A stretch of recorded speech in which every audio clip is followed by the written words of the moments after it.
Så vi kører videre her med Uvea og Uveit. Så Uvea i sig selv, det er tunica vasculosa pulvis, altså blodkarrene inde i øjet. Og vi har det inddelt i regnbuehinden, iris, strålelegemet, corpusculære, hvor vi har pars plicata og pars plana, og overhinden også kaldt choroidea. Og oprindeligt så Uvea, det betyder drue, og det er fordi, at de startede med at dissekere øjne på mennesker, så synes de ender sådan en lille drue, altså den her farve med det mørke her. Vi har to blod aqueous-barriere, der foregår. Den ene det er i corpusculære her, og det andet det er så i choroidea. Og det er så der, hvor vi får problemer med inflammation, så får vi så udskidning af de her barrierer, og vi får celler, der vandrer og ødemer. Uveit det inddeles i iris, så iris, corpusculære cyclips, iridocyclips, som er iris og corpusculære, choroidit, chororetinit, panuveit og endoftalmitit, som er virkelig ret alvorligt. Det er jo en infektion af det hele. Det forekommer næsten aldrig på dyr. Det forekommer i 0,5% af mennesker, der får grå stær-operation. Derfor opererer man altid kun et øje på mennesker ved grå stær. Og det her det er selvfølgelig bare akademisk, man kan sige. Uveit, det er det, der er interessant, man kan sige. Anti- og positiv uveit, det der er vigtigt. Med hensyn til uveit og inflammation i øjet, så det vi kigger på, det er faktisk det, der foregår over tid. Til at starte med det allerførste, der gør, det er nedbrydning af blod aqueous-barrieren. Vi får proteiner ind i øjet, protein i forkammer, flere. Miosis, prostaglandin, går ind og vi virker på sfinktermusklen med det samme. Vi får miosis. Vi får rødme af flere. Reduceret tryk. Vi ved ikke helt, hvorfor det tryk sker. Er det fordi, der bliver produceret mindre væske i corpus ciliare, eller er det fordi, at vi ved miosen her og prostaglandinet også var åbent for kammervinklen, er der mere væske, der løber ud over, det ved vi ikke. Men reduceret tryk er typisk også, når man laver tonometri. Præcipitater og udfældinger på indersiden af endotelet begynder så at ske mere kronisk tilstande. Vi får hornhinødem, dysfunktion af endotelet, celler i karinomaterier, hyperpigmentering af iris og limbal kornea vaskulation. Det er ret alvorligt, hvis vi har den, der hedder cellular flush, som vi kommer ind på senere, så har vi et rigtig kronisk tilfælde af uveit. Det første, vi kigger på her, det er, at vi har flere. Det vil sige, at vi har tåge- eller tyndeleffekt i forkammeret. Og hvis I kigger på et ganske almindeligt oftalmoskop, så vil der være en lille spalte. Så hvis I har absolut mørke og bruger den her lille spalte, så vi kunne se den her tyndeleffekt, altså flere, som er protein, øget protein i forkammeret. Det kan man så graduere fra 0 til 4. Det vil sige, det er også lidt akademisk. Og cellerne kan man igen graduere fra 0 til 4. Jeg har bare taget det med, så I kan kigge på det i noterne, at man faktisk kan graduere de her ting. Vi kan have miose på grund af hornhindesmerte. Jeg har et hornhindesår her. Svært at vide præcis, hvad der sker her, men man mener, at de her ciliære nerver, som også er følsomheden af hornhinden, som er vigtige, at der kan være noget crossover. Og det er også ciliære nerver, der styrer sfinktermusklen, så man mener, der kan være noget crossover. Vi kan have noget episkleral stase her.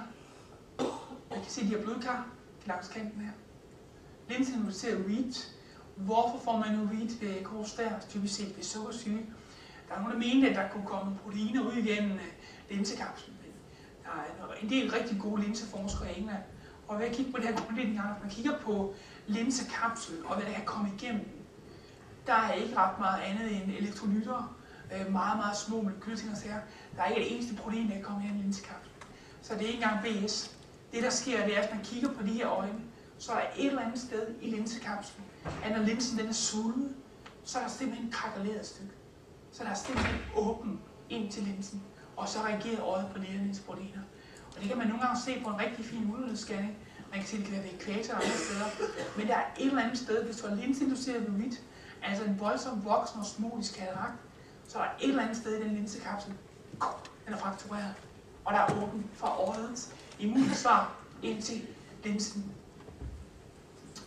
Typisk set vil vi have et lavt tryk i øjet med uveit. Typisk set være mindst 5 mm kviksølv lavere i øjet med uveit. I det andet vi kunne have 2 øjne, hvor det ene er rødt. Vi har et tryk på 5 i det ene og 12 i det andet. Og faktisk et tryk på 5 til 10, det kan man sagtens bruge stadigvæk på shotstomometer. Man behøver ikke en tunepille for at måle det her. Det venstre øje har altså her, venstre OS og postekster, har sandsynligvis uveit. Visse andre symptomer på uveit er også iagttages. Her har vi præcipitater. De vil altid ligge ventralt i øjet. Den måde kammervæsken kører rundt på det er simpelthen udfældninger. Så udfældninger af de her makrofager på indersiden af hornhinden, det er altid diagnostisk for uveit. Her har vi fagoklassisk uveit, så igen en stor reaktion på, hvad der foregår inde i linsen. Der vil også være en linse, der er ruptureret. Vi har blodkar, der kommer hele vejen rundt. Det er det, der hedder silly flush. Og vi har noget myose her. Desværre har vi måske også noget IS-problem. Vi kan have nogle synekier her, posterior synekier, så simpelthen at der er sammenvoksninger mellem forreste linsekapsel og iris. Og det er ret alvorligt, hvis man har det her. Vi kan også faktisk se, at der ligger også noget blod her, det er eufema i bunden af øjet her. Det er ikke godt. Det er ikke sådan noget, der lige er helt god katarakkandidat. Her har vi en anden, der er en fin katarakkandidat. Vi har en iris, hyperpigmenteret, lavgradig uveit, kronisk. Og hvis man kigger på sådan en hund her, så er man måske fisk. Det er egentlig fint, at vi bare har lidt irisvinkel, altså fint, så den er savtakket i kanten her. Og linsen er delvis opløst osmotisk her ved en sukkersygekatarakt. Og så samtidig så vil vi så se, hvis vi kigger på den her race af hund, som ikke havde grå stær, så vil vi se, at den vil have en lysere iris. Så en mørkere iris, selvom man ikke kan se, måske har man en god spaldelampe, eller spalden er ikke tydelig nok. Sådan en hund her, den skal man samle på magtindeks 1 til 2 gange om dagen. Fordi vi skal lige have den til at slappe lidt af, mens uveit skal kontrolleres. Gerne en uge, 2 uger, før man går ind og skærer det. Her har vi silly flush igen. Alvorlig syndrom. Blodkarne. De ligger ret dybt i hornhinden, men det er ikke det, der er vigtigt. De går hele vejen rundt. Blodkar, der går hele vejen rundt, altså cirkumferat, silly flush her, det er der 2 muligheder. Enten har vi en kronisk uveit, eller så har vi en fuldstændig vanvittig, der foregår en molus i hornhinden, der trækker de her blodkar ind. Typisk set, så er det en uveit. Diagnostisk udredning, vi skal vurdere, om det leder en systemisk lidelse, foregår når det kunne have en cystit, kunne have en livbetændelse, kunne have noget andet, eller er det del af et neoplastisk syndrom. Der er nogle gange, man siger, og også der står i bøgerne, at man egentlig godt kan have inflammation sammen med tumor. Histopatologisk på de her øjne kan man ikke. Så enten så har man altså tumor, eller så har man en uveit. Infiltrationer af iris, det er normalt lokale, styrelser af iris, og vi vil se celler i kameraet til her. Så hvis der er mistanke for infektiøs lidelse, så kan man lave selvfølgelig et test for fodbårne infektioner, og en biokemisk og anatomisk undersøgelse er altid nødvendig, før man starter op på acetylprin. Det er normalt for den, der hedder Wood-Canoia-Harvard-syndrom, når man har autoimmune syndromer med posterior uveit, hvor man næsten kun kan gå ind og kontrollere dem med acetylprin, enten for sig selv, eller acetylprin sammen med prednisolon perorat. Bare for at sige det igen, den der subkonjugat binyrbarkhormoninjektion vist tidligere for panus og andre ting, den er rigtig, rigtig god til uveit, hvis man virkelig skal banke inflammationen ned. Så en subkonjugat depo er en rigtig god måde at starte på. Maxidex topikal kan man give noget prednisolon, oral, atropin, doxycyklin og acetylprin. Atropin og øjenlåber er normalt kun, hvis man mener, der er fibrin i øjet. Så hvis man har en hæslig uveit, eller man har en voldsom uveit, hvor man mener, at det her det er ved at klæde fast på linsekapslen, så er det en god idé at gå ind og begynde at give atropin. Hvis man har en mild uveit, så kan man jo bruge pupillen til at fortælle en, hvornår man kontrollerer uveit. Og så hvis du går ind og blokerer og giver atropin, så har du ikke en chance for det. Så jeg vil sige, normalt så står der med, at atropin virker på uveit. Det gør det ikke. Det er åbenbart pupillen. Hvis man kigger på forskning, så tropikamid, altså det andet stof, der går på pupillen, ved den der hedder metriosyl, den er neutrofil migrating factor blokerende. Så den kan faktisk godt gå ind og gøre nogle ting, også makrofag, inhibitor factor. Så den kan godt gå ind og gøre nogle ting mod uveiten. Men atropin i sig selv har ingen overhovedet, og blodstabiliserende effekt på både aqueous-barrier og alt det der, det passer overhovedet ikke. Der er ingen i litteraturen, der viser det. Så hvis man har noget, der ser rigtig grimt ud, der kan være noget fibrin i øjet, ting, så er det en god idé at smække pupillen op, så den ikke limer fast til linsekapslen, og vi får sekundære glaukom. Men hvis man har en mild ting, så kan man godt måske give en atropin, eller sådan noget, men der er ingen grund til bare at sætte den på atropin. Bare for at sætte den på atropin. Altså, så kan man bruge det der med, hvornår bevæger pupillen sig igen, så har man kontrol over uveiten. Så kan man bruge det som et diagnostisk emne. Det var bare lige for at vise den der injektion igen. Ikke? Vi har set den en gang, så den ligger på nettet. Hypobion. Her er det sådan et tilfælde, ikke? Vi har noget pus i forkammeret. Her er det en god idé at give atropin. Vi har noget, der klæber, vi har fibrinudskillelse. Vi skal gerne have den pupiller op. Hyfema. Aldrig godt. Blod i forkammeret. Jiks. Det plejer at være en netindløsning, der giver det her. Jeg kan selvfølgelig sige, at alle mulige form for blødningstendenser kunne måske give det. Jeg kan sige, at jeg havde engang der var et rigtig godt laboratorium i England, der testede for sådan forskellige typer af rottegift og sådan noget. Og jeg sendte en af steder og fik positiv. Men den eneste, der havde hyfema og var positiv på rottegift, den havde altså også højt blodtryk samtidig. Så altså, blødning i øjet, blablabla. Altså hvis man har blødning i øjet, og det er med rottegift, så har man faktisk blødning i retina. Så forkammer, gå efter netindløsning og højt blodtryk. Lipemisk akkus, det ser vi normalt hos hunde, som kan have triglyceridproblemer eller andre ting, der foregår i pankreas. Det er typisk set sådan noget som et schnauzer, minpinscher med sukkersyge, og de får så kommer en akut. Og de har så en uveit, og uveiten gør så, at alt det bare blodkarrene, de begynder bare at sive, og så det fedt, der måtte være i blodkarrene, det siver så ind i øjet. Så er hunden blind. Det går igen, vi bruger skarpt lys. Hunden reagerer, vi bruger det skarpe lys, og pupillerne trækker lidt sammen. Nogle gange kan man se pupillen, nogle gange kan man ikke, men den reagerer på lys. Og du kan se pupillen lige lidt ind igennem her på det her billige kamera. Og så, jamen hvad så? Ja, så giver vi maxidex topikalt, så stabiliserer vi uveiten, og så klarer øjet op. Og så er alle glade. Selvfølgelig behandle det der system sådan noget. Men øjet i sig selv, det er i hvert fald. Hyfema opticis bulbi, det er så desværre en Clinton. Han havde ikke så højt succesret på katarakt, men han var flink fyr. Og det er så en bilateral katarakt. Det ser ikke godt ud. Han er ikke en, der er standbar. Så de her øjne, de er bløde og fuld af blod. Og så når man så scanner de her øjne, så har de så en netindløsning. Så det er jo ikke så godt.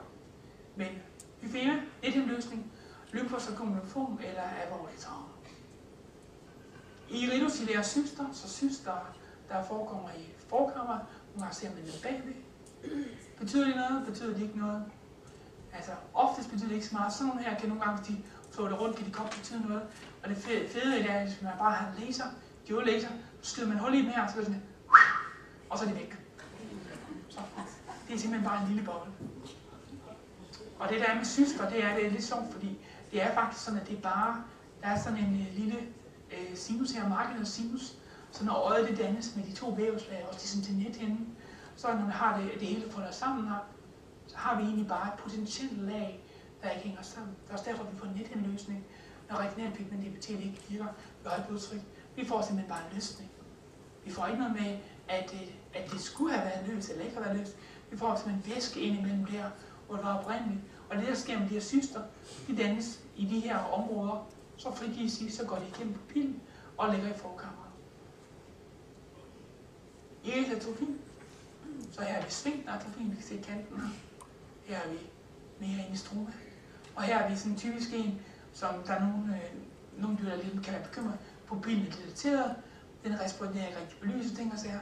Men igen, hvis man har lavet fortestene, UNC'er, cotton ball test, ting og sager, og den ikke responderer, altså så kan man teste den. Pilocarpin, en dråbe, lukker pupillen? Nej, så var det ikke stærkt nok. Så kan man bruge glaukomstof, eller man kan bruge latanoprost eller salatan eller andet, og den smækker virkelig pupillen ned.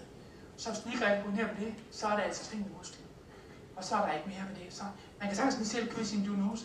Det allervigtigste er at sige, at vi har glaukom, vi ikke har rød med øjet, vi ikke har en pupille, vi har ikke noget hornhindedem, bla bla, hunden kan se.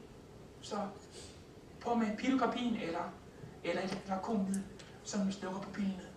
Her er vi så selvfølgelig en grå stær, så er det så igen noget IS-atrofi. Golden Retriever og iridocyclid, der findes en kennel i New Jersey, som er rigtig dårlig. De laver rigtig mange af dem her. Og det sidste Residence i lidt over 2 år, der havde vi rigtig mange af dem her. Og de her hunde, de er så maskuline, de har sådan kæmpe hoveder. Og folk kan godt lide, hvordan de stiller, men de har simpelthen så meget lymfom, og de har så meget af det her iridocyclid. I kan se her, IS'en er fuldstændig bare hæftet ned til de får sekundære glaukom og Altså, det er fuldstændig ukontrollabelt, det her. Man kan ikke engang operere dem for krogstær, og viden kan ikke kontrolleres sig. Og det er simpelthen det, der stammer fra den her goldrush-kendte, frygteligt. Man bare kunne lukke dem ned, så var det godt. Melanomer, så hos hund, så er ofte så er det melanom eller melanocytom. Det er en godartet melanin-tumor i øjet. De kan selvfølgelig godt ende med at give grøn stær til og sager. Men hvis man har noget som helst, så nogle gange kan det være en god idé at gå ind og snuppe en biopsi for at se, hvad det er. Man kan have noget her, der begynder at se lidt ubehageligt ud. Og så kan man sige, hvorfor det er bekymret. Skal vi til at fjerne et øje, skal vi ikke fjerne et øje? Og der findes en rigtig lækker tysk teknik, så hvis man har sådan en krybervarm, så åbner man simpelthen bare limbus, fryser på det her sted, så skærer man af, selvfølgelig begynder det at bløde. Men det lækre, det er jo, at tryk, det stopper blødning. Så man snupper lidt et stykke af til histoplasmi, så lukker man øjet, fylder øjet op med ny kampvæske, bare Hartmanns, og så ringer laktat, og så stopper blødningen, og så bliver det fint. Som jeg sagde til biologi, der var noget begyndende her, det var så ikke blevet til melanocytom endnu, men der var noget begyndende pigmentering her, og så hele stykket er så snuppet, ikke? Og så kan man sige, at der mangler lige et lille stykke hernede, det er fuldstændig ligegyldigt. Og så ved man, at denne hund, den er jo en lille hund, der er 10 minutter. Så, altså i forhold til at også på katte nogle gange, så er der mange katte, der fjerner øjnene for melanom. Nogle gange så er det bare begyndende problemer. Så jeg vil altid sige, altså hvis de skal fjerne øjet, så vil jeg altså hellere ligesom det se, når jeg har set, så vil jeg sige, altså kan vi tage en biopsi, så betaler I for det. Og hvis det øje skal fjerne, så tager 10 minutter anden gang, så snupper jeg det øje gratis. Fordi altså, jeg vil hellere fjerne et stykke, og så ved vi, hvad det her er, i forhold til, at vi fjerner et øje, der er fuldstændig normalt. Og der er simpelthen så mange katte, der i 80'erne og 90'erne i USA, de fik revet alle de her øjne ud. Og det var faktisk ham, der peger, for jeg kender rigtig godt. Og han var så interesseret i at lave øjenbiologi i det her mellem. Og der er simpelthen så mange af de her katte, der sagtens kunne have haft et syn på de her øjne, hvis de bare havde taget en biopsi. Altså, sådan noget støvæv, der er frosset, det er perfekt. Det er overhovedet ikke skadet. Hvis du går ind og hiver med en pincet, så ødelægger du. Men der er den her tyske teknik under. Fryser, ud, knip, så klip det, og så er det. Det synes jeg er en lækker metode. Uveit er adenokarcinoma. Det er selvfølgelig, hvis du har sådan, der begynder at se grimt ud, ikke? Så er skåret ud. Men hvis du har noget, der er lokaliseret, så kan man godt nogle gange skubbe det. Persistent pupilmembran, der er selvfølgelig forskellige variationer, hvor de optræder fra. Og nogle gange så går de frem til indersiden af hornhinden her. Nogle gange kan det være svært, hvis man ikke har en spaldelampe, at se, om det her leukoria, altså det hvide i hornhinden, om det er på indersiden eller ydersiden. Der er andre gange, hvor man tydeligt kan se, at hvis det kommer fra iris til hornhinden, så har man så de her ting, specielt på kokkespanden, hvor der Carrageen Charles, hvor der bare ligger lidt pigment på det forreste af linsekapslen. Og det hedder så også persistent pupilmembran. Pupilmembranen i fosterstadiet, det har den her circus Meyer her, og det er herfra, hvor pupilmembranen går hen over det hele, der når øjet dannes, og så skal det så atrofere. Og det er så her, for de her kar, at vi ser de der projektioner, specielt ligesom her, projektioner op til hornhinden. Det er øjne på dannes tungaviskulose lentis. Vi har det forreste, så anterior og posterior, det er simpelthen den måde, øjet bliver dannet på. Og det ligger herinde i vitrus og danner vitrus. Så kan man vitrea, som undersøger det, der ligger bagved linsen, altså corpus vitrea, det gule legeme, så kan man så også med en spaldelampe graduere, hvor meget flere der er. I corpus vitreus, så har vi så anatomien her, og det, der er interessant, specielt fra katarakt-synspunkt, det er, hvis I kan se her, så er der faktisk potentielt space, der ligger bag linsekapslen her. Så når man laver grostærkirurgi, så kan man smide en nål lige igennem her, fyre op med hyaluronsyre, pumpe linsekapslen frem, og så kan man tage en diskgas, og hvis der er en uklarhed i det bagerste af disken, så kan I forestille jer, ligesom jeg kommer ind på det senere, hvis man snupper det forreste af linsekapslen, en disk, og det bagerste, så har man ligesom en hjulkapsel, så kan man smide linsen i, så er man sikker på aldrig at få efterstær. Så hvis man har den med et hest, så er det altid en god idé at snuppe det bagerste her, og så får det efterstær. Der findes forskellige misdannelser af vitrus med blodkar. Hvis man har persisterende hyldet arterie her, det er ret alvorligt. Og alle dem, jeg har set gå ind forfra her, Det er altid gået helt galt. Jeg glemmer aldrig ham. Skulle en af de bedste i England. Jeg var inde og se en gårdsdag med ham. Så var han her, så blodkar, det var en linsen. Og så havde han der flækord med blod. Så fyldte øjet med blod, så hiver han op. Det var ikke så godt. Den måde, man gør det på, det er, at man går ind her med et skub. Så man går lige ind og laver et hul her. Så går man ind her. Og så legerer man det her som enten med laser eller med electrocautery. Så skal man tage karret først. Og så går man så ind og tager flækorden forfra. Fordi hvis du bare går i gang her, og der er blodkar, så fortsætter det bare ind med blodet. Hos Doberman Pinscher Stable Terrier findes der det her POTBL, og det skal man sige, det forsker meget specielt i Holland i det her. Og det er så anomalier af blodkarrene bag ved linsen, og når øjet bliver dannet. Her er så det her Bøgmeister-papil, og det er så de blodkar, så hvis vi går tilbage her, blodkarrene, der er hernede på, der kommer her fra synsnerven. Og de har så et klassifikationssystem. Det er også bare lige med i noterne, for at grad 1, 2, 3 og 4 og 5 og 6 hele hedder status. Så det var lige en kort gennemgang her af Uvea.